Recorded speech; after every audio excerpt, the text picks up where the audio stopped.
समृद्ध ओडिशा नुह ये विकलांग ओडिशा गढ़ा सबु प्रकार योजना करुँच विकलांगर अन्य अर्थ समृद्ध होता मुझे एम संज्ञा कौन इकोनॉमिक सर्वे जो अर्थनैतिक सर्वे रिपोर्ट गोटे जगार गतकाली जो बजेट पढ़िले माननीय मुख्यमंत्री सी आउ गोटे जगार मुझे पचारुची अभिवृद्धि कहले कौन बुझा जाए अर्थनैतिक अभिवृद्धि कहले कौन बुझा जाए निजस्व संपत्ति निजस्व संबल तुम्हें केते बढ़ेच तुम्हें केते भलरे अछ तुम लिविंग स्टैंडर्ड हो तुम परचेजिंग कैपेसिटी हो तुम इन्वेस्टमेंट कैपेसिटी हो तुम सबु गुड़ाक सामग्रिक भाव में देखिले अर्थनीति रे मु केते अग्रगति करिछि किंतु अपर पक्षरे से कौन करिसेंती एटा तृतीय बजेट ए बजेट सुधा देखा जाउछि वर्तमान 1.5 लाख कोटी टंका ऋण रे आमे बुड़ी गले मुंड पिछा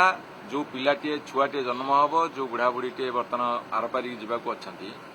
समस्त मुंड उपरे 27-28 हजार टंका लेखे ऋण भार पड़ी एपटे ऋण करूँ सेपटे आम अभिवृद्धि करूँ देखू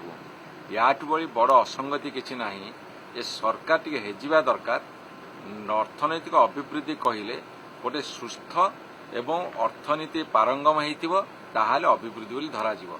गोटे पटे प्रचुर परिमाण ऋण आउ गोटे पटे आम देखा आम अभिवृद्धि होची ये कौ प्रकार अर्थनीति ये सरकार को जना नहीं आ गोटे कथा रहउची जे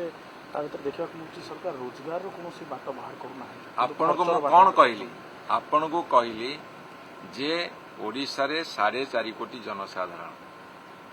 सेथिरु 80% लोकंकर परचेजिंग कैपेसिटी माने क्रय शक्ति नहीं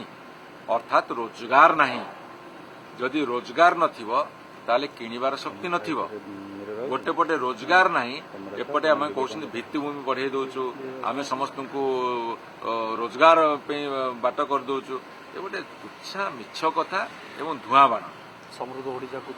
समृद्ध ओडिशा नुह ये विकलांग ओडिशा गढ़ा सबु प्रकार योजना करुँच विकलांगर अन्य अर्थ समृद्ध होता मुझे एम संज्ञा कौन।